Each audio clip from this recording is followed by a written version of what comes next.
नमस्कार, आप देख रहे हैं दूरदर्शन किसान। हमारे लाइव फोन इन कार्यक्रम हेलो किसान में आप सभी का स्वागत है। मैं हूं अदिति शर्मा।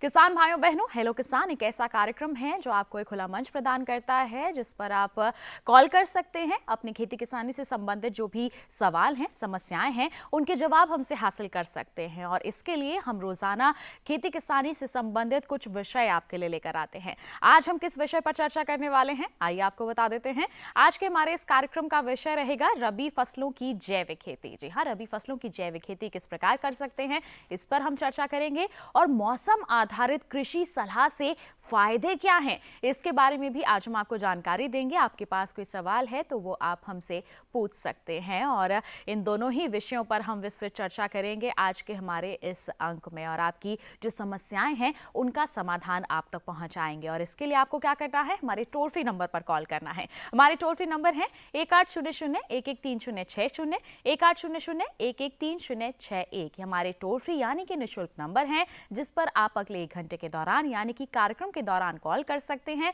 अपने सवाल हमसे पूछ सकते हैं। और आपके जो भी सवाल होंगे किसान भाइयों बहनों, उनके जवाब आप तक हमारे विशेषज्ञ पहुंचाएंगे। आइए उनसे आपका परिचय करवा दें। इस वक्त स्टूडियो में हमारे साथ मौजूद हैं डॉक्टर दिनेश कुमार, जो प्रधान वैज्ञानिक हैं सस्य विज्ञान संभाग IIRI पूसा, नई दिल्ली में। सर, बहुत बहुत स्वागत है आपका। नमस्कार, धन्यवाद। तो किसान भाइयों बहनों, आज के हमारे इस अंक में हम किन विषयों पर चर्चा करने वाले हैं, हमने आपको जानकारी दे दी है। माध्यम है हमारे टोल फ्री नंबर, आप उन पर कॉल कर सकते हैं, अपने सवाल लाइव ही हमसे पूछ सकते हैं, जिनके जवाब हमारे विशेषज्ञ आप तक जरूर पहुंचाएंगे। तो आइए इसी के साथ हमारे कार्यक्रम की हम चर्चा की यहाँ पर शुरुआत कर लेते हैं। पहला विषय है रबी फसलों की जैविक खेती। तो सबसे पहले तो मैं डॉक्टर दिनेश आपसे जानना चाहूंगी कि कौन कौन सी वो रबी की फसलें हैं जिनकी हमारे किसान भाई बहन जैविक तरीके से खेती कर सकते हैं।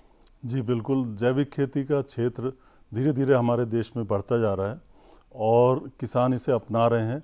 खास करके जो कृषि क्षेत्र है वो इसका काफ़ी बढ़ गया है। अब लगभग 23 लाख हेक्टेयर के आसपास कृषि क्षेत्र हो गया। तो अब रबी का मौसम आ रहा है, जो किसान भाई जैविक खेती कर रहे हैं तो ज़्यादातर फसलों की आप जैविक खेती कर सकते हैं। जैसे मसाले की फसल है, धनिया है या मेथी है, सौंफ है, ये मसाले की फसल हैं। इसके अलावा दलहनी फसल आप मटर है, चना है, मसूर है, या आपकी गेहूं है, बाजरा है, गेहूं है, जौ है, इन फसलों की खेती आप कर सकते हैं। साथ ही साथ कुछ सब्जियों की भी खेती इस मौसम में की जा सकती है।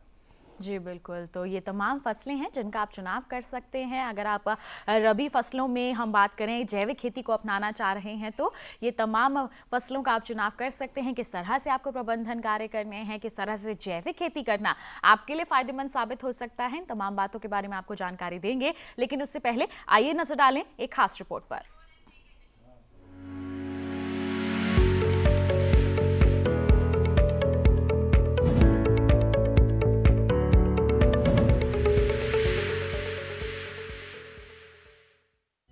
ये समय रबी फसलों की बुआई का है। रबी फसलों की बुआई के समय कम तापमान और पकते समय शुष्क और गर्म वातावरण की जरूरत होती है। गेहूं और सरसों रबी की मुख्य फसलें हैं। किसान अगर रबी फसलों की जैविक खेती करे तो अच्छा मुनाफा ले सकते हैं। गेहूं की बुआई के लिए पहले भूमि को अच्छी तरह तैयार करें। एक गहरा हल चलाने के बाद देसी हल से 1 से 2 बार जुताई करें, जिससे खेत अच्छी तरह से तैयार हो जाए। मिट्टी के ढेलों को अच्छी तरह से तोड़ देना चाहिए। मिट्टी में जैविक शक्ति के रूप में फफूंदी, शैवाल, सूक्ष्म जीवाणु और केंचुए आदि पलते हैं। ये सब मिलकर मिट्टी में पोषक तत्वों को बढ़ाते रहते हैं। गेहूं की बिजाई 22 सेंटीमीटर दूरी की कतारों में की जाती है। बीज को 5 सेंटीमीटर से अधिक गहरा नहीं डालना चाहिए। बुआई से पहले बीजोपचार जरूर करें। बीजोपचार के बाद बीजों को हवा में छाया में सुखाएं, फिर तुरंत बोनी कर दें। फसल उगने के करीब 1 महीने बाद गुड़ाई जरूर करनी चाहिए। इससे खरपतवारों पर नियंत्रण पाया जा सकता है। वहीं सरसों भी रबी की मुख्य फसल है। तोरिया और सरसों की खेती के लिए मध्यम उपजाऊ उदासीन या हल्की क्षारीय भूमि उपयुक्त रहती है। हल्की दोमट भूमि इसकी खेती के लिए सबसे अच्छी रहती है। सरसों की अच्छी उपज के लिए साफ और प्रमाणित बीज होने जरूरी है। बुआई के समय इस बात का ध्यान रखें कि बीज उर्वरक के संपर्क में न आए, नहीं तो अंकुरण प्रभावित होगा। इसके लिए बीज को 4 से 5 सेंटीमीटर गहरा और उर्वरक को 7 से 10 सेंटीमीटर गहरा डालें। जब फसल 20 से 25 दिन की हो जाए तो एक निराई गुड़ाई खुरपी से करें। जरूरत पड़ने पर खरपतवार निकालते रहे, इससे फसल अच्छी होती है।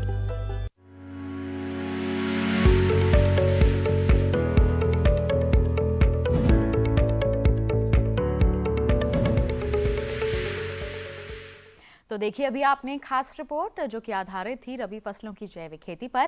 आइए इसी के साथ बढ़ते हैं आगे, चर्चा को आगे बढ़ाते हैं। अगला विषय है हमारा मौसम आधारित कृषि सलाह से फायदे। जी हाँ, किस तरह के फायदे हमारे किसानों को हो सकते हैं अगर मौसम की जानकारी हो उनके पास, इस पर आज हम चर्चा करेंगे। तो डॉक्टर दिनेश, मौसम पर ही आधारित होती है कृषि, ये हम सभी जानते हैं। तो ऐसे में अगर पहले ही हमारे किसान भाई बहनों के पास इसकी जानकारी होगी तो किस तरह से फायदेमंद साबित हो सकती है ये जानकारी उनके लिए? बिल्कुल, खेतीबाड़ी में मौसम का विशेष योगदान होता है और किसान भाई जानते भी हैं और आजकल इसका लाभ भी ले रहे हैं। विभिन्न समाचार पत्रों में, मीडिया में, आपके टेलीविज़न पे, रेडियो पे हमेशा मौसम की जानकारी आपको रोज़ दी जाती है। वो इसलिए दी जाती है कि इसके हिसाब से आपको खेती के जो अपने क्रियाकलाप हैं वो आपको करने हैं। मान लीजिए कल आप किसी फसल की बुआई करने जा रहे हैं, आपको पता लग जाए कि बारिश आने वाली है, तगड़ी बारिश आने वाली है, तो आप बुआई या तो पहले कर सकते हैं या उसके बाद में कर सकते हैं।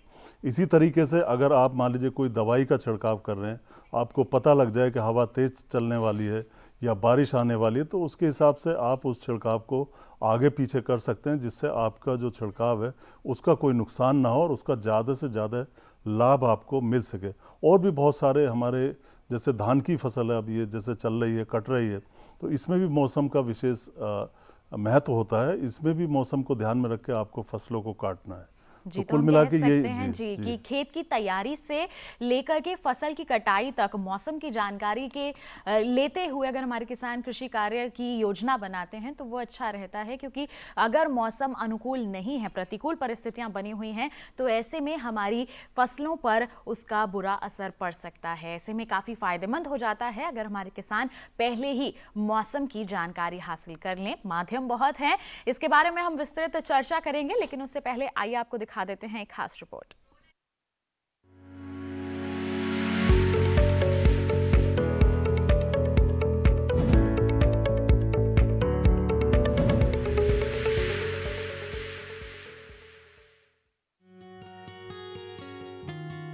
मौसम और कृषि का आपस में गहरा संबंध है। मौसम अगर फसल के अनुकूल हो तो पैदावार अच्छी होती है, लेकिन अगर मौसम का मिजाज बदल जाए तो फसलों पर उसका प्रतिकूल प्रभाव देखने को मिलता है। ऐसे में अगर किसान मौसम पूर्वानुमान को ध्यान में रखकर खेती किसानी करे तो इससे न सिर्फ पैदावार अच्छी होगी बल्कि किसानों को उपज की अच्छी कीमत भी मिलेगी। मॉनसून और खेती से जुड़ी हर छोटी से छोटी जानकारी किसानों तक पहुंचाने के लिए कृषि मौसम विज्ञान प्रभाग भी कार्य कर रहा है। कृषि मौसम विज्ञान प्रभाग पुणे कई तरीकों से मौसम और खेती से जुड़ी जानकारी किसानों तक पहुंचा रहा है। समाचार बुलेटिनों द्वारा किसानों तक मौसम और खेती से जुड़ी हर जानकारी पहुंचाई जा रही है। कृषि सलाह से जुड़े ये समाचार बुलेटिन कई स्थानीय भाषाओं में रेडियो के जरिए किसानों तक पहुंचाए जा रहे हैं। खेती और किसानों से जुड़े ये समाचार आप रोजाना दूरदर्शन किसान और आकाशवाणी पर देख और सुन सकते हैं।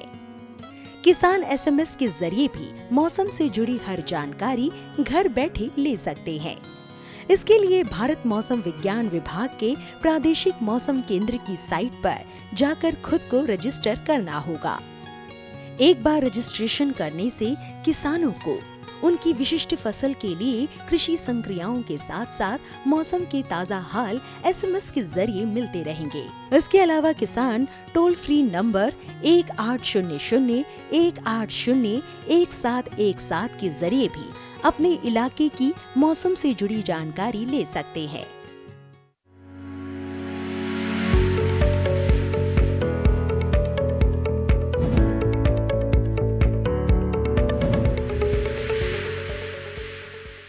तो देखिए अभी आपने एक और खास रिपोर्ट, आइए इसके साथ हम अपनी चर्चा को आगे बढ़ाते हैं। डॉक्टर दिनेश हमारे साथ मौजूद हैं। आपको बता दें कि 1 घंटे तक हमारे साथ मौजूद हैं डॉक्टर दिनेश। आपके पास कोई भी सवाल है रबी फसलों की जैविक खेती और मौसम संबंधित जानकारियों के बारे में तो आप हमसे पूछ सकते हैं, हमारे टोल फ्री नंबर पर कॉल कर सकते हैं और अपने सवालों के समाधान या कहें कि जवाब आप हमसे हासिल कर सकते हैं। इसी के साथ चर्चा को आगे बढ़ाते हैं। डॉक्टर दिनेश, आपने बताया कि तमाम रबी की फसलें हैं जिनका चुनाव हमारे किसान भाई बहन कर सकते हैं अगर वो जैविक खेती करना चाहते हैं। तो ऐसे में अगर जैविक खेती कर रहे हैं तो किस्मों का चुनाव किस तरह किया जाए? जी बिल्कुल, जैविक खेती में किस्मों का चुनाव विशेष महत्व रखता है। पहली बात किसान भाइयों, आपको ये ध्यान रखनी है कि फसल का चुनाव भी बहुत ज़रूरी है। आप ऐसी फसलों का चुनाव करें जिनका लंबे समय तक आप स्टोर करके रख सकते हैं। अगर आप शुरुआत कर रहे हैं जैविक खेती की, जैसे मसाले हैं, दलहन फसलें हैं, तिलहन फसलें, इनको आप स्टोर करके आप संग्रहित करके घर पे रख सकते हैं। लेकिन कुछ सब्जी ऐसी हैं जो जल्दी ख़राब हो जाती हैं, तो उनको आपको ध्यान से चयन करना है। मान लीजिए आपके पास शीत गृह नहीं है, स्टोरेज की सुविधा नहीं है, तो इस तरह की खेती से आप जैविक खेती की शुरुआत ना करें। किस्मों में आप ऐसी किस्में लें जिनकी पोषक तत्वों की आवश्यकता थोड़ी कम हो बाकी किस्मों के मुकाबले। और दूसरा जो सबसे महत्वपूर्ण पहलू है वो ये है कि आजकल रोगों और कीटों के प्रति जो रोगरोधी या कीटरोधी किस्में आ रही हैं उनका आपको चयन करना, यानी ऐसी किस्में जिसमें कीड़े मकोड़े और बीमारी कम आती है, ना के बराबर आती है, उस तरह की किस्मों का आप चुनाव करें और क्षेत्र विशेष के हिसाब से ही आप इन किस्मों का चुनाव करें। जी, तो किस्मों का चुनाव भी यहाँ पर बहुत ही महत्वपूर्ण कदम हो जाता है। आप जैविक खेती कर रहे हैं तो आपको किस्में भी उसी के अनुसार चुननी है। जिस तरह से आप फसलों का चयन कर रहे हैं उनकी उन्नत किस्मों का चुनाव भी बहुत ही ज़्यादा महत्वपूर्ण हो जाता है। आइए इसी के साथ बढ़ते हैं आगे। डॉक्टर दिनेश, अब हमारा जो अगला विषय है उस पर आपसे चर्चा कर लेते हैं कि मौसम आधारित जो कृषि सलाह है हमारे किसान कौन कौन से माध्यम है जिसके जरिए हासिल कर सकते हैं, क्योंकि बहुत ज़रूरी हो जाता है खेती किसानी के कार्य करने से पहले मौसम की जानकारी होना। जी बिल्कुल, जो हमारे देश का मौसम विज्ञान विभाग है, जैसे अभी रिपोर्ट दिखाई उसमें पूना से ये रिपोर्ट आती हैं और देश के अलग अलग हिस्सों तक पहुंचती हैं और इसमें रेडियो के माध्यम से किसान भाई देखते सुनते हैं, समाचार बुलेटिन के बाद में भी बताया जाता है जी। और अलग से भी प्रोग्राम चलते हैं मौसम के बारे में। साथ ही साथ जैसे डीडी किसान चैनल है भारत सरकार का, तो इसमें भी अलग से एक प्रोग्राम चलता है मौसम खबर, जो कई बार आता है हफ्ते में और लगातार किसान भाइयों को जागरूक करता रहता है। इसका काफ़ी लाभ भी होता है। साथ ही साथ जैसे हमारा संस्थान भी है, पूसा संस्थान भी है, इसमें भी साप्ताहिक एक पूसा समाचार करके यूट्यूब चैनल शुरू हुआ है, उस पर जानकारी दी जा रही है मौसम के बारे में। साथ ही साथ कुछ ऐप्स भी आ गए जिनके जरिए किसानों को सीधे SMS के माध्यम से या फ़ोन के माध्यम से मौसम की जानकारी दी जा रही है, जिससे किसान भाई उसका लाभ उठा सकें। इसके अलावा अगर किसी किसान भाई से छूट जाता है तो आजकल किसान भाई भी समाचार पत्र पढ़ रहे हैं अलग अलग तरह के, अलग अलग भाषाओं में, जिनमें निश्चित तौर पे मौसम की जानकारी दी जाती है और उसी को अपना के आप खेती के जितने कार्यकलाप हैं, क्रियाएँ हैं, उनको अपनाएंगे तो आपकी खेती में जो है अच्छी पैदावार आपको मिलेगी और नुकसान से आप बच सकते हैं। जी, नुकसान से काफ़ी हद तक बचाव हो सकता है अगर हमारे किसान पहले ही मौसम की जानकारी ले लें। यहाँ पर ज़रिए बहुत हैं, जैसे जिक्र किया हमारे विशेषज्ञ ने और रिपोर्ट में भी हमने देखा था। आप रेडियो के माध्यम से, आप समाचार पत्रों के माध्यम से, आप इंटरनेट के माध्यम से जानकारी ले सकते हैं और हमारा दूरदर्शन किसान चैनल तो रोज़ाना आपके लिए मौसम खबर लाता ही है, जिसमें आपको आपके क्षेत्र के अनुसार जानकारी दी जाती है मौसम की और खेती किसानी के कार्यों की। आप उसके अनुसार अपनी खेती किसानी की योजना योजना बना सकते हैं। और मोबाइल ऐप्स भी हैं जिससे घर बैठे आपको और भी ज़्यादा विस्तृत मौसम संबंधित जानकारियाँ मिलती रहती हैं। तो ये सारी जरिए हैं जिससे आप मौसम की जानकारी पहले ही लेके उसके अनुसार योजना बना सकते हैं। आइए बढ़ते हैं इसके साथ आगे और आज के कार्यक्रम के पहले कॉलर हमारे साथ जुड़ गए हैं, उनका सवाल हम शामिल कर लेते हैं। हेलो हेलो हेलो हेलो, नमस्कार, स्वागत आपका कार्यक्रम में। क्या सवाल है आपका? मेरा सवाल मैम ये है कि हम उन्नत वैरायटी के बारे में जानना चाहते हैं जो गेहूं की जैविक खेती के लिए लगा सकते हैं। पंजाब से बात कर रहे हैं जगरूप जी, गेहूं की उन्नत किस्म के बारे में। जी, पंजाब की आपकी देखो कृषि विश्वविद्यालय से भी कई किस्में निकली हैं, वहाँ से आप जानकारी ले सकते हैं। करनाल का एक सेंटर है, वहाँ से करण बंदना करके एक किस्म निकली है, काफ़ी अच्छी है। इसके अलावा हमारे संस्थान की किस्में HD 3086 और 2967, ये गेहूं की अच्छी और अधिक पैदावार देने वाली किस्में हैं। साथ ही साथ SD 3226 भी है किस्म। तो इन किस्मों का आप चयन कर सकते हैं और अच्छी पैदावार गेहूं की ले सकते हैं।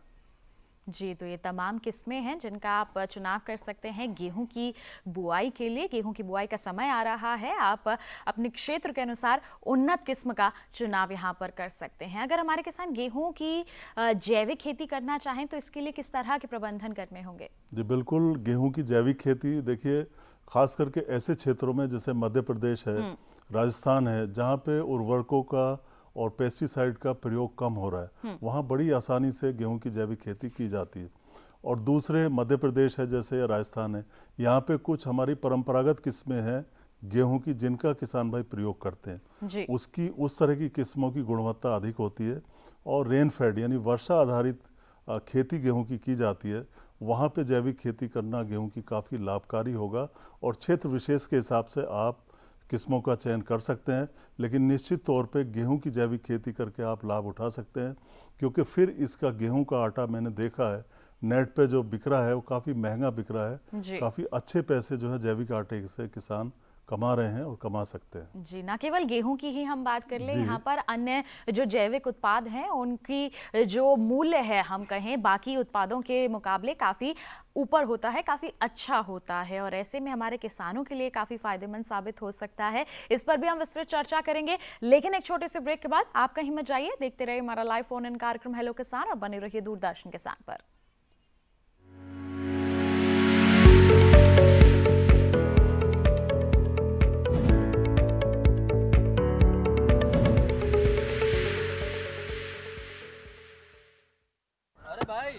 सुना नहीं क्या, KCC ने किसानों का जिंदगी बदल दिया है।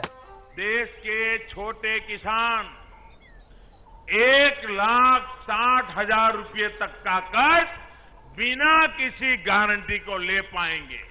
ब्याज खोरों से भी पीछा छुटा। मैं तो जैविक खेती का पूरा सामान मंगा लिया, KCC का भी कोई दबाव नहीं है। ब्याज चुकाने के लिए पूरा 1 साल मिलता है। समय पर भुगतान करने पर केवल 4% के सालाना ब्याज पे लोन मिल गया मुझे। अपना आधार कार्ड, लेटेस्ट फोटो और जमीन के कागजात लेके अप्लाई करो बस। और नामांकन भरने के लिए जेब भी ढीली नहीं करनी पड़ी।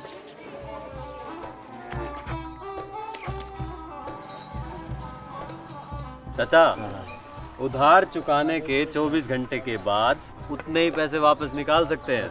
KCC ने किसानों की जिंदगी वाकई बदल दी है। तो आप भी किसान क्रेडिट कार्ड अपनाएं और सहजता से ऋण पाएं।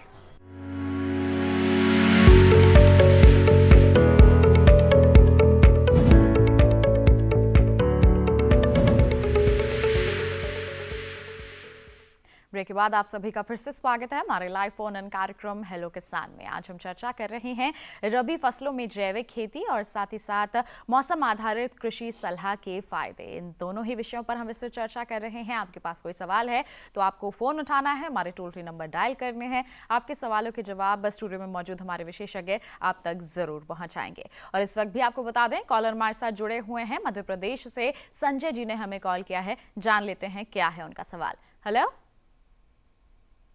हेलो। हाँ नमस्कार, स्वागत आपका कार्यक्रम में। क्या सवाल है आपका? मैडम, हमारा सवाल यह है आपसे। जी हाँ हेलो जी, संजय जी अपना सवाल पूछिए। नमस्कार। दीदी हमारा यह सवाल है कि ये एक पानी या दो पानी में कौन सी गेहूं की किस्म लगानी है हमको अब? एक पानी या दो पानी में कौन सी गेहूं की किस्म लगा सकते हैं? दीदी हमको यह पूछना है कि एक पानी या दो पानी में गेहूं की कौन सी किस्म लगानी है हमको? जी बिल्कुल, आपका प्रश्न जो है वो निश्चित तौर पे बहुत ही सही है। पानी की थोड़ी सी समस्या है। हाँ, इसके लिए इंदौर में हमारे जो संस्थान है, भारतीय कृषि अनुसंधान संस्थान पूसा नई दिल्ली, इनका एक क्षेत्रीय कार्यालय, क्षेत्रीय अनुसंधान संस्थान है। वहाँ पे आपको मध्य प्रदेश के लिए ज़्यादातर किस्मों का बीज भी मिलता है, किस्मों की जानकारी भी मिलती है। आप वहाँ से संपर्क कर सकते हैं। अगर आप इंटरनेट वगैरह, कंप्यूटर या फ़ोन वगैरह चलाते हैं तो उस पर हमारे संस्थान की वेबसाइट है, वहाँ पे किस्मों के नाम लिखे हैं और किस किस किस्म का बीज उपलब्ध है वो आप वहाँ से संपर्क कर सकते हैं और उस बीज को आप खरीद सकते हैं।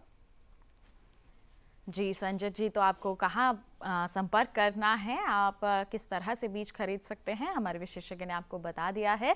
आइए इसी के साथ बढ़ते हैं आगे। और हम ब्रेक पर जाने से पहले डॉक्टर दिनेश चर्चा कर रहे थे कि हमारे जो किसान हैं, खासतौर पर हम गेहूं की यहाँ पर बात कर रहे थे कि गेहूं की अगर हम जैविक खेती करते हैं तो उसका जो आटा है वो अच्छे दामों पर बिकता है। ऐसे में अगर हम उपभोक्ता के लिहाज से देखते हैं तो उसे लगता है कि जैविक उत्पाद अगर मैं खरीदूंगा तो ये तो बहुत महंगा है, तो महंगे उत्पाद वो खरीदे तो वो फायदे जानना चाहेगा। तो किस तरह के फायदे होते हैं इसके? बिल्कुल बिल्कुल, उपभोक्ता का प्रश्न सही है कि भाई मैं ज़्यादा पैसा दे रहा हूँ तो मुझे क्या लाभ मिलेगा, क्या लाभ मिल रहा है। जी बिल्कुल, अगर ये चूंकि ये प्रमाणित होता है, प्रमाणित तरीके से उत्पादन होता है जैविक उत्पादन, तो इसमें निश्चित तौर पे आपके पास जो उत्पाद जा रहा है, जो आप खरीद रहे हैं, उसके अंदर पेस्टिसाइड नहीं है, उसके अंदर केमिकल्स या पीड़कनाशी नहीं है, यानी ये जो खाद्य पदार्थ होते हैं सुरक्षित होते हैं, पहला फ़ायदा।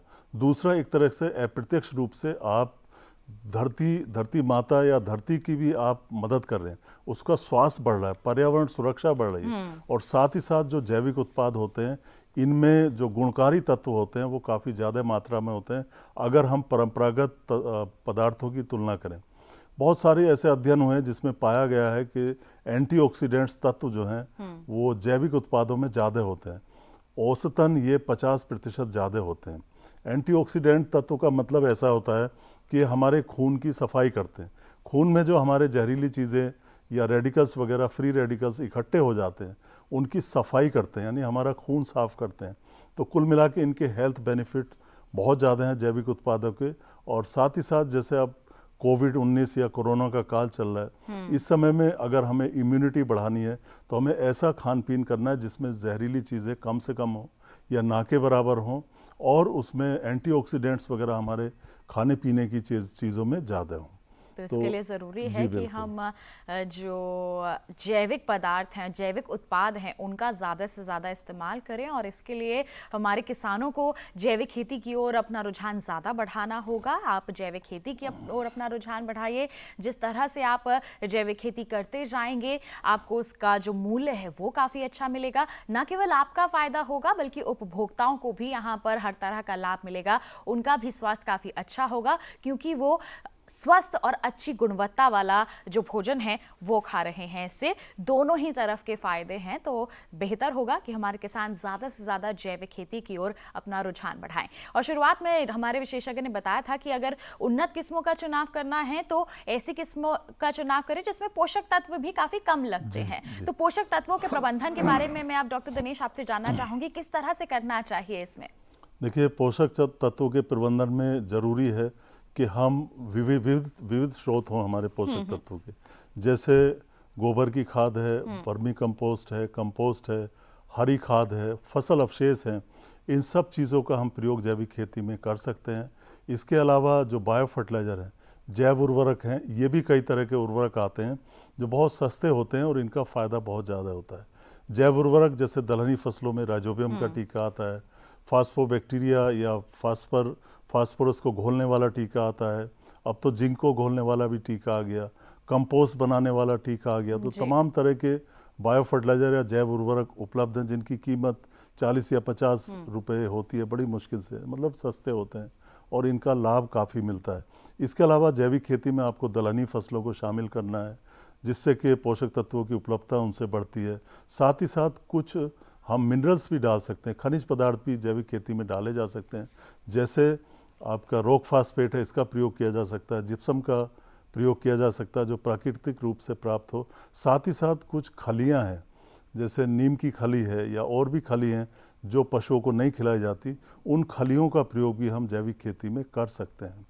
तो कुल मिला के एक बहुत सारे स्रोत ऐसे हैं जिनके माध्यम से हम जैविक खेती में पोषक तत्व प्रबंधन कर सकते हैं। जी, तो ये तमाम माध्यम हैं जिसके जरिए हम पोषक तत्व प्रबंधन जैविक खेती करते समय आसानी से और बेहतर तरीके से कर सकते हैं और बहुत ही आसान तरीके हैं ये, जैसे कि जिक्र किया कि हम डिकम्पोज़र का इस्तेमाल कर सकते हैं, हरी खाद है, गोबर की खाद है, फसल अवशेषों का भी इस्तेमाल किया जा सकता है, क्योंकि अभी के समय की हम बात करें तो बहुत बड़ी समस्या है, धान कट रही है, पराली या फिर कहें फसल अवशेषों का प्रबंधन नहीं कर पा रहे हैं, हमारे किसान जला देते हैं। जलाना कोई विकल्प नहीं है, उसका आप इस तरह से इस्तेमाल कर सकते हैं। तो किस तरह से हमारे किसान फसल अवशेषों को अपने लिए फायदे का सौदा बना सकते हैं, इसके बारे में भी आप यहां से जानकारी दे ही दें हमारे किसान भाइयों को। बिल्कुल, देखिए फसल अवशेषों के बहुत सारे प्रयोग हैं, जो बहुत सारे तरीके हैं जिसके आधार पर किसान भाई इसका निपटारा कर सकते हैं। और जो मैं मानता हूँ व्यक्तिगत तौर पे वो सबसे उत्तम तरीका यही है कि जैसे कैप्सूल आ गया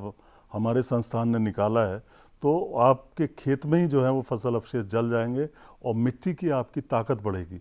जो जैसे खेत का पानी खेत में, ऐसी खेत का जो रेजिड्यू है, अवशेष है, वो अगर खेत में ही आप उसका प्रबंधन करेंगे तो सबसे ज़्यादा फायदा हमारी खेती को यही मिलेगा कि हमारा ही अवशेष है, खेत से ही पैदा किया, अगर खेत में ही हम वापस उसको मिला देते हैं तो हमारी जो अगली फसल है उसमें उसका लाभ मिलेगा।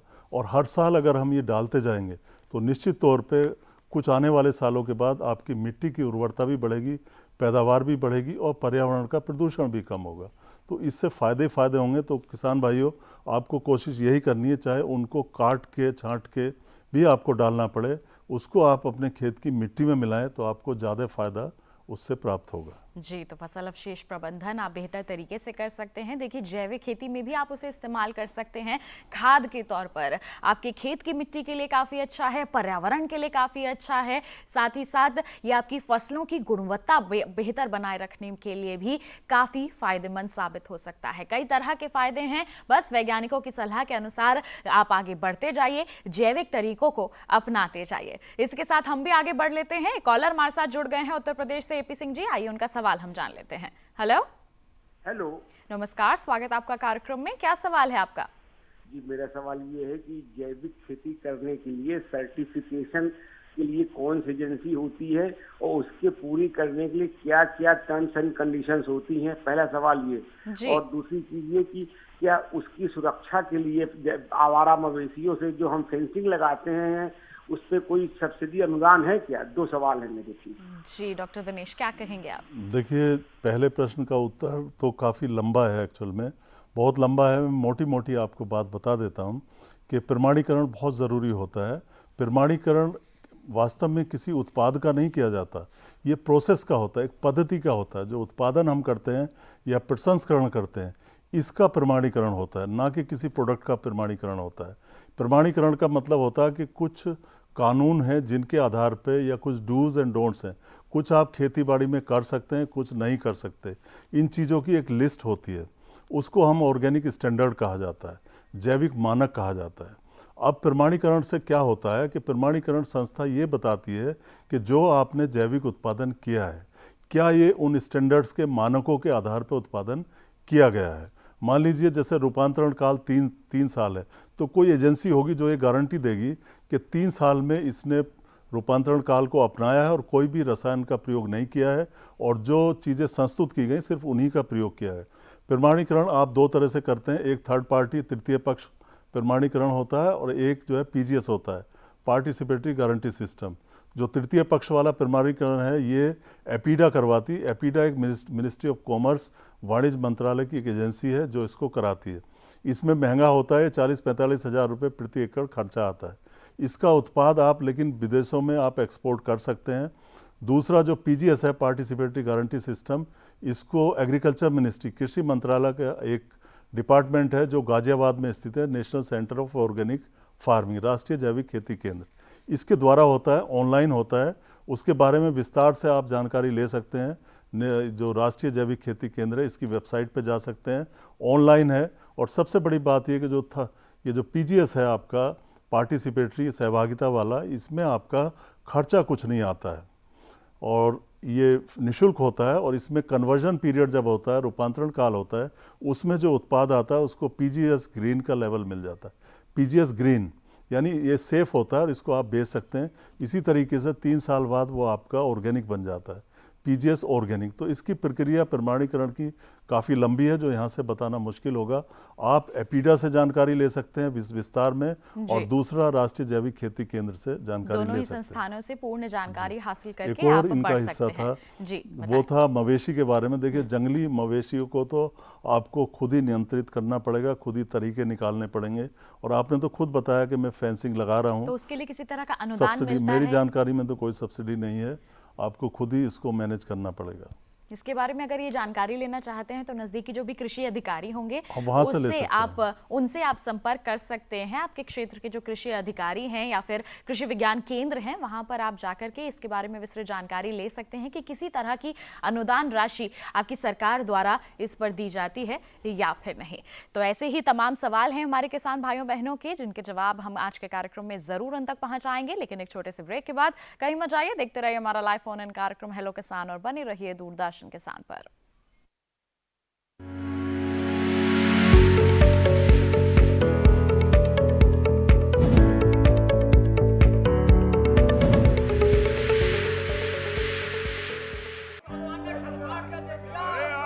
सारी फसल अच्छी होगी भाई।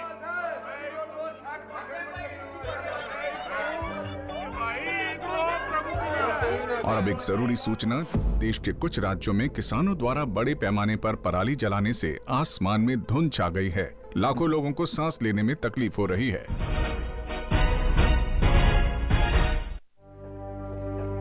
हर साल हम अपना ही घर फूकते हैं और तमाशा बनते हैं। ना, मैं ना मानता। ये काम तो बरसों से होता आ रहा है, अब ऐसा क्या नया आ गया? जे देख लो हमारे रतन काका, पिछले साल की पराली जलाने से जो इनकी खांसी उठी थी, जे अब तक चल रही है।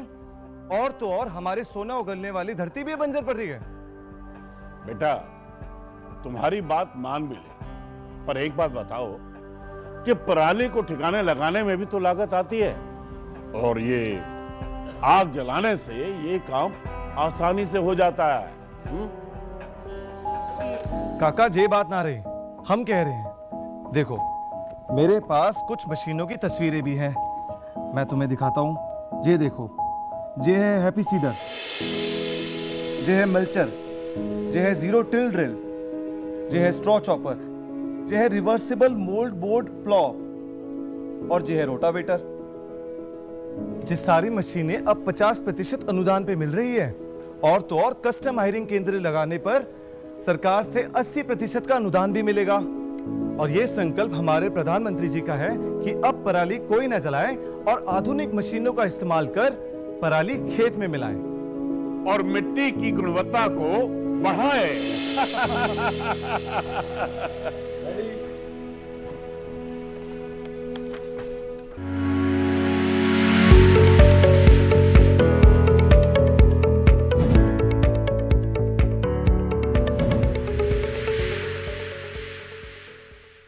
ब्रेक के बाद आप सभी का फिर से स्वागत है हमारे लाइव फोन इन कार्यक्रम हेलो किसान में।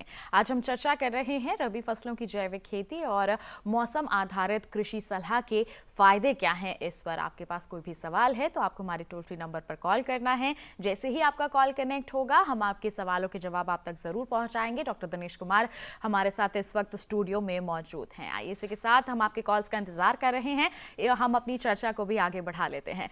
डॉक्टर दिनेश, हम मौसम आधारित कृषि सलाह पर भी यहाँ पर बात कर रहे हैं, तो ऐसे में जरूरी हो जाता है कि अगर हमारे किसानों की फसल में किसी तरह के कीड़े लग गए हैं या फिर रोग लग गए हैं, तो उससे पहले अगर उसके निदान के लिए किसी तरह की दवा का इस्तेमाल कर रहे हैं तो उससे पहले भी मौसम की जानकारी ले लें तो अच्छा रहता है ये। जी बिल्कुल, निश्चित तौर पे जब हम कीड़ा मकोड़ा या बीमारी या खरपतवार नियंत्रण करते हैं तो हम रसायनों का प्रयोग करते हैं, दवाइयों का प्रयोग करते हैं। तो मौसम की जानकारी लेना बहुत ज़रूरी होता है। कितना तापक्रम रहेगा, कितनी उसमें ओस पड़ेगी रात को, या कब ओस पड़नी शुरू हो जाती है। कई बार शाम को ओस पड़नी शुरू हो जाती है। हवा कितनी तेज चलेगी वो भी दिमाग में रखना होता है। किस दिशा से हवा चलेगी, दिन की लंबाई क्या है, या बरसात आने वाली है या नहीं है, ये सब जानकारी बहुत महत्वपूर्ण होती है। मान लीजिए अभी आपने छिड़काव कर दिया और आधे घंटे बाद बरसात होगी, तो वो जो आपने छिड़काव किया है वो बेकार हो जाएगा।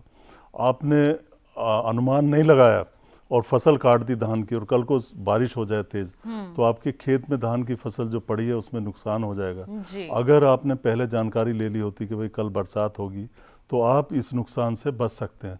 तो किसान भाइयों, मौसम की जानकारी के हिसाब से ही आपको अपने क्रियाकलाप करने चाहिए और इसको बहुत ध्यान से सुनना चाहिए, समझना चाहिए, और इसी के हिसाब से अपना खेतीबाड़ी के कार्य आप करें।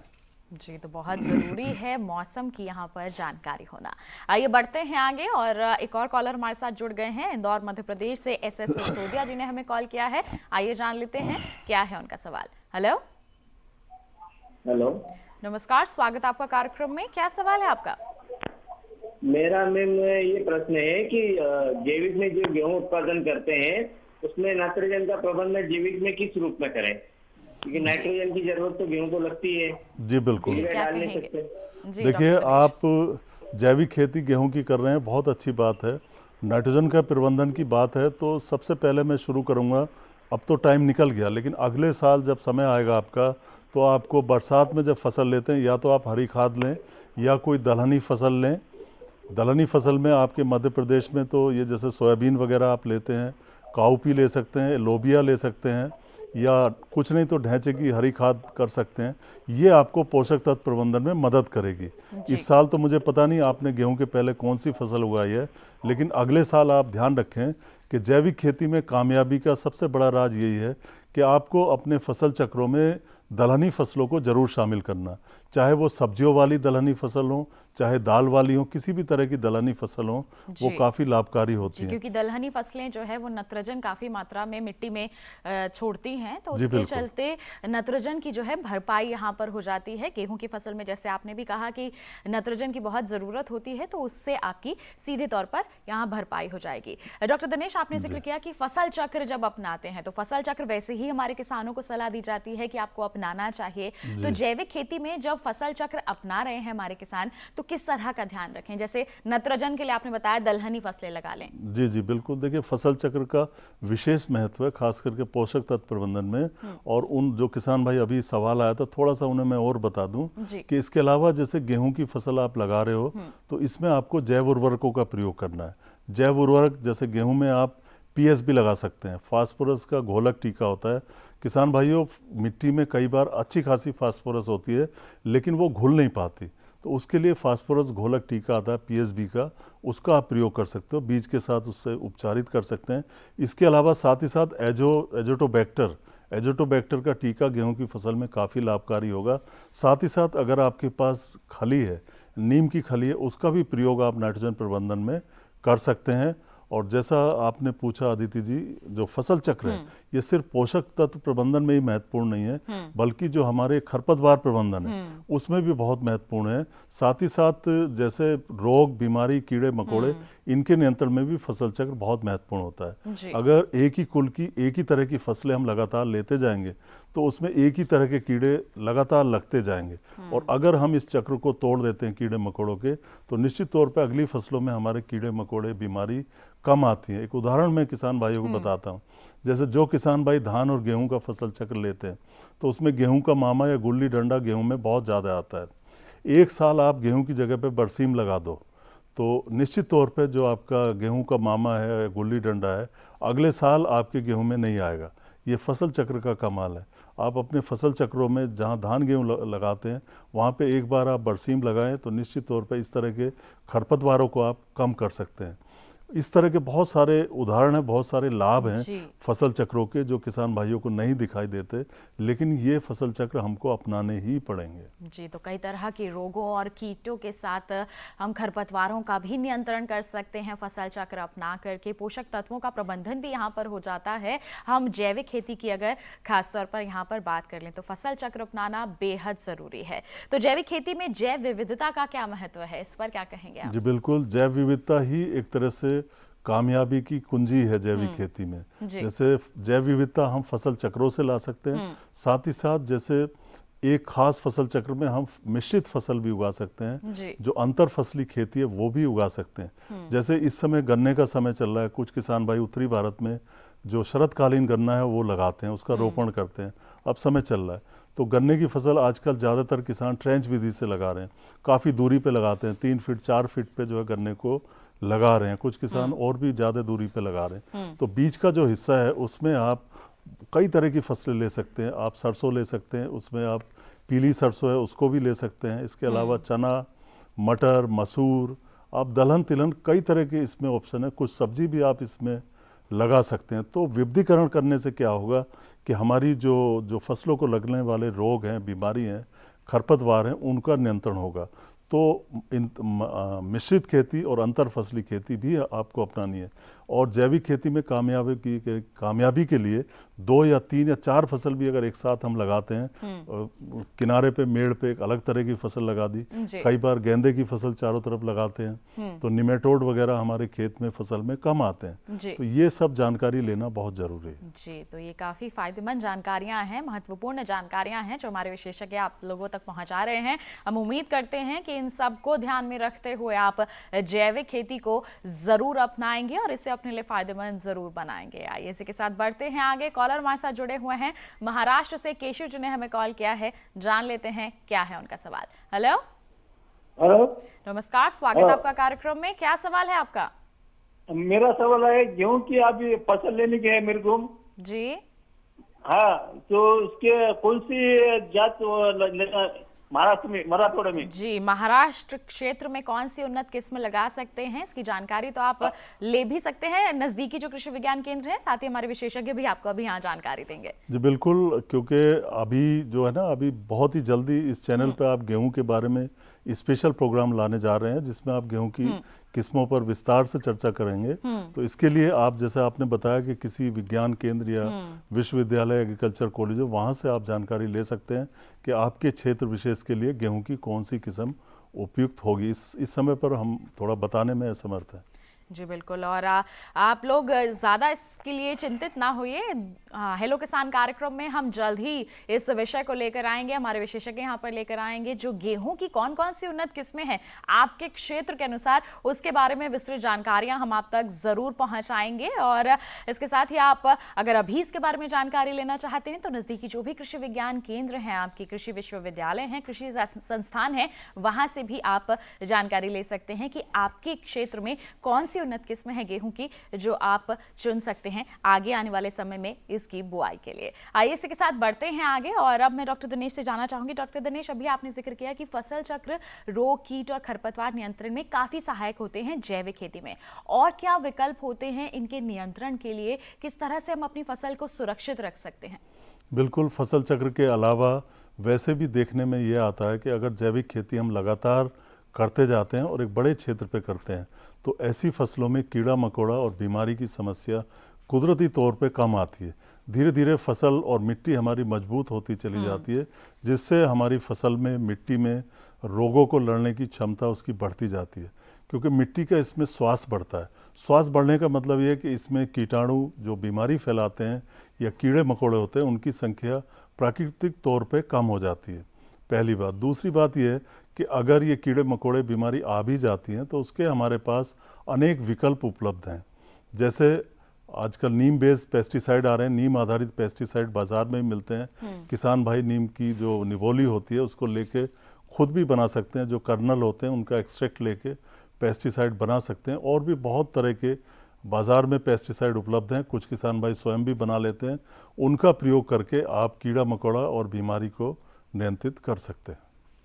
जी, तो जैविक खेती आप कर रहे हैं तो रोग और साथ ही साथ कीटों के साथ खरपतवार की रोकथाम के लिए ये तमाम विकल्प हैं आपके पास, आप इन्हें अपना सकते हैं और बेहतर तरीके से बिना किसी रसायन का इस्तेमाल करते हुए इन कीड़ों और रोगों और खरपतवारों से निजात पा सकते हैं और अपनी फसल की गुणवत्ता को बेहतर बनाए रख सकते हैं। इस तरह के विकल्प को आपको अपनाना ज़रूरी है। समय समय पर दूरदर्शन किसान के माध्यम से भी हम आप तक जानकारियाँ पहुँचाते रहते हैं और आपके आपके जो भी नज़दीकी कृषि विज्ञान केंद्र हैं, कृषि विश्वविद्यालय हैं, कृषि संस्थान हैं, वहाँ से भी आप, वहाँ के वैज्ञानिकों से भी आप संपर्क करके इसके बारे में जानकारियाँ ले सकते हैं और ये आपके लिए सही मायने में फ़ायदेमंद हो सकती है और आपकी आमदनी को बढ़ाने में भी मददगार हो सकती है। इसके बारे में आइए विशेषज्ञ से जान लेते हैं कि परंपरागत खेती की हम बात करते हैं या फिर हम जैविक खेती की बात करते हैं, तो इसकी तुलना में जैविक खेती से आमदनी कैसे बढ़ा लें हमारे किसान?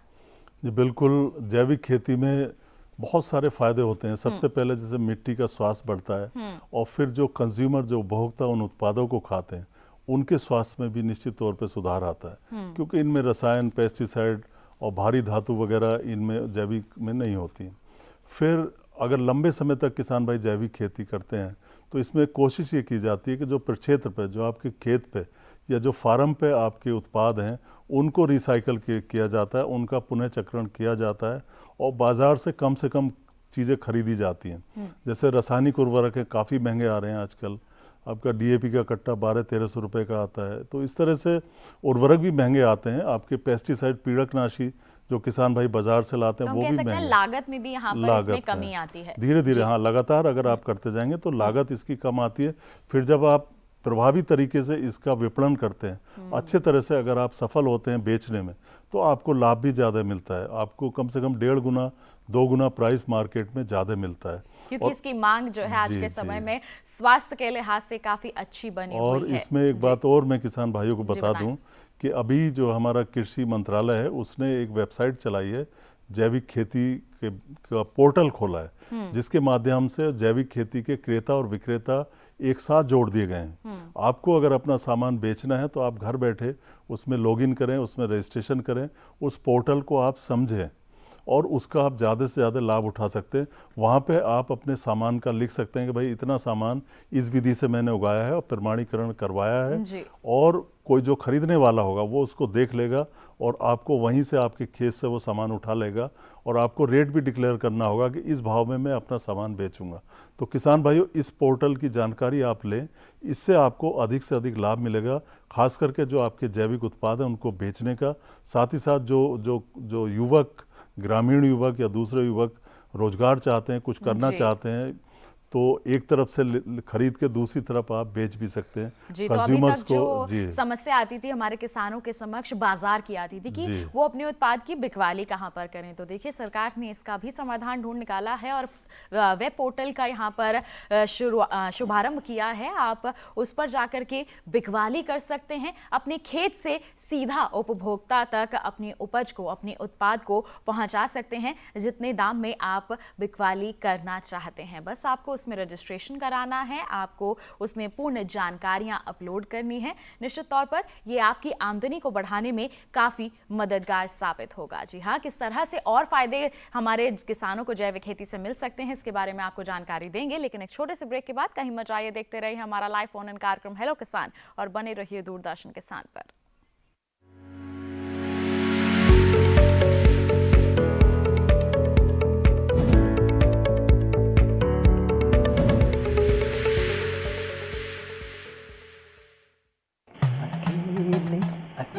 अरे वाह भैया, अकेले अकेले। अरे तू भी ले, पर खाएगा कैसे? मैं ऑर्गेनिक खेती की बात कर रहा रे बेटे। अकेले अकेले खेती कब तक करेगा?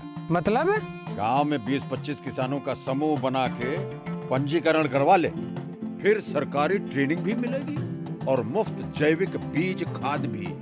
फिर BGS ऑर्गेनिक की सरकारी मोहर के साथ तेरी उपज आकर्षक पैक में पहुंचेगी बड़े बाजार तक। अच्छा? हाँ। अरे भाई, कहाँ चल दिया? सबको साथ लाने, आमदनी बढ़ाने।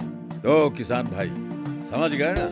साथ मिलकर ऑर्गेनिक खेती कीजिए, अपनी परंपरा को आगे बढ़ाइए, ज्यादा मुनाफा कमाइए। माटी से प्रेम की परंपरा है परंपरागत खेती।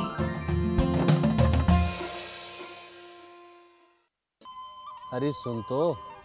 मुझे क्या सुनाना चाहते हो? जो सुनाओ मेरी सौतन को। किसको? अरे वही तुम्हारा मोबाइल फोन जिससे सुबह शाम दिन रात चिपके रहते थे और कहते थे किसान कॉल सेंटर से बातें हो रही हैं। अच्छा ये बात है। हाँ, क्यों? क्या हुआ? अब बात नहीं होती क्या? अब तो झट से बात हो जाती है। ऐसा क्या? हाँ, अब तो ज्यादा लाइनें और खास तकनीक के कारण खेती के माहिरों से तुरंत बात हो जाती है। और अगर कभी लाइन व्यस्त हो तो अपनी समस्या फोन पर रिकॉर्ड करा दो, वहां से फोन आ जाता है और समस्या की हल का मैसेज भी आ जाता है। ये देखो आ गया। अरे वाह, इसका मतलब इंतजार की घड़ी अब खत्म। हाँ। तभी मैं सोचूं कि आजकल मुझ पर इतना प्यार क्यों आ रहा है। कृषि संबंधी समस्याओं का अपनी भाषा में तुरंत हल पाने के लिए पूरे भारत में किसी भी फोन से हेल्पलाइन नंबर पर संपर्क करें। किसानों का दोस्त किसान कॉल सेंटर।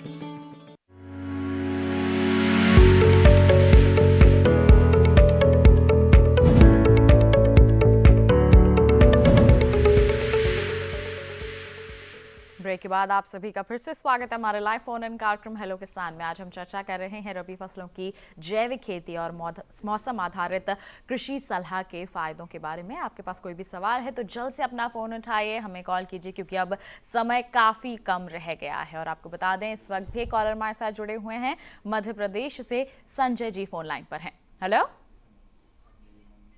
हेलो। हाँ नमस्कार, स्वागत आपका कार्यक्रम में। क्या सवाल है आपका? मेरा ये सवाल है कि मैम मैं गेहूं में मतलब इन्हें कौन सा खाद मतलब डाल सकते हैं हम, जैविक या इन्हें मतलब ये रासायनिक?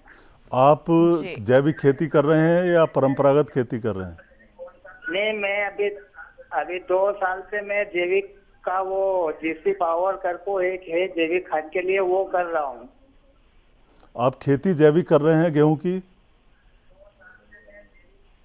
देखिए किसान भाइयों, अगर आप जैविक खेती कर रहे हैं तो उसमें उर्वरक, रासायनिक उर्वरक नहीं डाल सकते। उसके लिए हमने विकल्प बताए हैं आपको। हरी खाद जो खरीफ का मौसम है उसमें करें, या अगर रबी में भी हरी की खाद हो सकती है, बरसीम की हरी खाद हो सकती है, मटर की आप हरी खाद कर सकते हैं। तो फसल के हिसाब से आपको पहले हरी खाद करनी है। और गेहूं की फसल के लिए आपको जैव उर्वरक जैसे बताया, पीएसबी का टीका, एजोटोबैक्टर, एजोस्पिलम, इनके टीकों का प्रयोग कर सकते हैं। नीम की खली का प्रयोग कर सकते हैं। ये भी जो 5% नाइट्रोजन होती है नीम की खली में, ये भी नाइट्रोजन की आपूर्ति करती है। तो जैविक खेती में तो विकल्प उपलब्ध हैं। इसी तरीके से अगर आप रासायनिक खेती कर रहे हैं तो उसमें आपको मिट्टी की जांच के हिसाब से उर्वरक डालने होंगे। इसके लिए आपको यूरिया का प्रयोग करना है, एसएसपी का करना है, या फिर डीएपी का प्रयोग कर सकते हैं। साथ ही साथ म्यूरेट ऑफ पोटाश का प्रयोग कर सकते हैं। और इसके अलावा अगर किसी दूसरे तत्व की कमी है मिट्टी की जांच के आधार पे तो आप उसका भी प्रयोग कर सकते हैं। तो सबसे पहले अभी भी समय है आपके पास। अगर खेत में आपके जुताई नहीं हुई है, फसल आपने अभी काटी है या काटने जा रहे हैं, तो मिट्टी का नमूना लेकर तुरंत आप प्रयोगशाला में भेजें, जिससे कि 10-15 दिन में आपको मिट्टी की जांच की रिपोर्ट मिल जाए और फिर उसी के अनुसार आप उर्वरकों का प्रयोग अपने गेहूं की फसल में करें। जी, तो अगर आप जैविक खेती कर रहे हैं तो किसी भी तरह के रसायन का आपको इस्तेमाल नहीं करना है। पूर्ण रूप से जैविक खादों या फिर जैविक उर्वरकों का ही आपको इस्तेमाल करना है। और अगर आप रासायनिक तरह से खेती करना चाहते हैं, रासायनिक उर्वरकों का इस्तेमाल करना चाहते हैं, तो उसके लिए आप पहले मिट्टी की जांच करवा लें। उसी के आधार पर आप पोषक तत्वों का प्रबंधन करेंगे तो ज़्यादा अच्छा रहेगा आपकी मिट्टी की गुणवत्ता के लिए, आपकी मिट्टी के स्वास्थ्य के लिए। आइए इसी के साथ बढ़ते हैं आगे। और डॉक्टर दिनेश, अब मैं आपसे जानना चाहूंगी कि जैसे हमारे किसान भाई ने भी जिक्र किया कि वो जैविक खेती कर रहे हैं या फिर खाद डालना चाहते हैं, लेकिन मुझे लगता है कि उन्हें पूर्ण रूप से जानकारी नहीं है कि जैविक खेती करनी है तो किस तरह से करनी है। दूरदर्शन किसान के माध्यम से जैसे आज हम जानकारी तो पहुंचा रहे हैं, और क्या रास्ते हैं जिसके जरिए हमारे किसान जैविक खेती के बारे में जानकारियां हासिल कर सकते हैं? जी बिल्कुल, देखिए किसान भाइयों, आपको 4 चीज़ें बिल्कुल सीखनी पड़ेंगी पहले कि स्टैंडर्ड क्या होते हैं, ऑर्गेनिक खेती के जो जैविक खेती इसके मानक क्या होते हैं वो समझने पड़ेंगे। प्रमाणीकरण की प्रक्रिया कैसे की जाती है इसको आपको समझना पड़ेगा। 2 तरह का प्रमाणीकरण होता है। तीसरा, आपके जो प्रोडक्शन टेक्नोलॉजी है, आपको उत्पादन कैसे करना है, फसल कैसे उगानी है। कुछ किसान भाई प्रोसेसिंग कर रहे हैं, प्रसंस्करण कर रहे हैं अपने उत्पाद का, तो इसकी कौन सी विधि है, किस चीज़ का प्रसंस्करण आप करें, ये आपको समझना पड़ेगा। और चौथा सबसे महत्वपूर्ण है मार्केटिंग। उस उत्पाद को आप कैसे बेचेंगे, ये आपको शुरू में ही तैयारी करके चलनी पड़ेगी। तो जैविक खेती की कामयाबी के लिए आपको उसके मानक, प्रमाणीकरण, उत्पादन तकनीकी और चौथा बाजार विपणन, किस तरह से उसको बेचें, 4 चीज़ों के बारे में जानना चाहिए। जानकारी के लिए विस्तार से आप एपीडा ये भारत सरकार का जो वाणिज्य मंत्रालय है उसका विभाग है, इसकी एपीडा की आप जानकारी लें, विस्तार में जाएं इसकी वेबसाइट पे, जिसमें जैविक उत्पादों के बारे में जानकारी दी गई है। दूसरा, आपको राष्ट्रीय जैविक खेती केंद्र गाजियाबाद, इसकी वेबसाइट देखनी है, जानकारी लेनी है। आजकल बच्चे पढ़े लिखे हैं और वहां से विस्तार से आपको जानकारी जैविक खेती मिलेगी। किस तरह से करनी है, क्या मानक है, कैसे सर्टिफिकेशन हो, उसके बारे में पूर्ण जानकारी मिल जाएगी। डॉक्टर दिनेश, कल महिला किसान दिवस है, तो ऐसे में आप हमारी महिलाओं की जो योगदान है कृषि के क्षेत्र में, उसके बारे में क्या कहना चाहेंगे? जी बिल्कुल, महिलाओं का जैविक खेती में अतुलनीय योगदान रहता है, उसकी तुलना किसी से नहीं की जा सकती। क्योंकि मैं भी गाँव की पृष्ठभूमि से आता हूँ और मैंने गाँव में देखा है, अपने घर से ही देखा, अपनी माँ को देखा, अपने पड़ोस में देखा है, दूसरे लोगों को देखा, तो देखा मैंने कि सबसे पहले महिला ही घर में उठती हैं। महिला घर में उठती है, उठ के अगर पशुपालन किसान भाई करते हैं तो उसमें बहुत मदद करती हैं। आपके पशुओं को चारा डालना है, उनको नहलाना है, या फिर यहाँ तक कि खेत से भी चारा लाना है, उसमें मदद करती हैं। साथ ही साथ फसलों की रोपाई, बुआई, कटाई, सब में महिलाओं का योगदान होता है।